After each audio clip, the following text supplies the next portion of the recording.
Hi friends, is sorry cinema bus அப்டேட்டில் அடுத்தது ஒரு தெரி மாசான ஒரு அப்டேட்டோட வந்திருக்குங்க. கூலி படத்தோடைய அந்த ஃபைனல் ஷெடியூல் பார்த்தீங்கன்னாக்கா இப்போ தாய்லாண்டில் அந்த படத்தோட ஷூட்டிங் நடந்துனுக்கு. ரொம்ப வருஷம் கழிச்சு ரஜினி சார் வெளிநாட்டில் ஷூட்டிங் பண்ணுறது. கூலி படத்தோட கிளைமாக்ஸ் காட்சிகள் அங்கே படமாக்கப்பட்டிருக்கு. ஒரு அதிரடி சண்டை காட்சி பார்த்தீங்கன்னாக்கா அங்கே வந்து படமாக்கப்பட்டிருக்கு. ஸோ அங்கே வந்து டூப்பே போடாமல் ரஜினி சார் இப்போ நடிச்சுனுக்காரான். அதுலேயும் குறிப்பாக வந்து லோகேஷ் கனகராஜ் கூட்டே பார்த்தீங்கன்னா ரஜினி சார் சொல்லிருக்காரு, உனக்கு என்ன அவுட்புட் வேணுமோ எப்படி வேணுமோ கேளு, தயங்காத, எல்லாமே நான் வந்து ஃபுல் அண்ட் ஃபுல் எஃபோர்ட் போடுறேன்.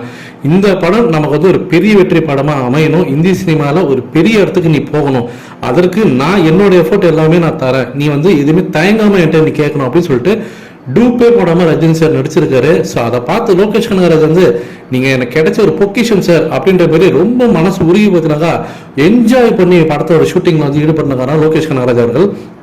இந்த படத்துல 2 விதமான கெட்டப்ல ரஜினி சார் வருவாரு அப்படின்ற ஒரு லேட்டஸ்ட் தகவலும் வந்திருக்குங்க.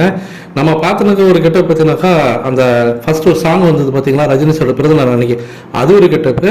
அது இல்லாமல் இன்னொரு கெட்டப்ல ரஜினி சார் வருவாரு. 2 விதமான கெட்டப்ல இருப்பாரு கண்டிப்பாக. பாஷா படத்துல பார்த்தீங்கன்னாக்கா மாணிக்கம் ஒரு கெட்டப்பு, பாஷா ஒரு கெட்டப்பு, அந்த மாதிரி 2 கெட்டப்ல வருவாரு.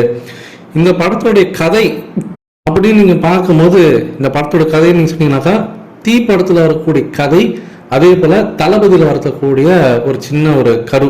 ஸோ இரண்டும் கலந்த மாதிரி தான் ஒரு விதமான ஒரு கதையாக இந்த படம் இருக்கும் அப்படின்ற மாரி சொல்றாங்க ட்ரேடிங் வட்டாரத்தில். ஸோ தீயும் பார்த்தீங்கன்னா ஒரு கேங்ஸ்டர் கதை தான், தளபதியும் ஒரு கேங்ஸ்டர் கதை தான். தீலையும் பார்த்தீங்கன்னா ரஜினி சார் பூந்து விளையாடுற பேர், தளபதி வேற லெவலில் இருக்கும்.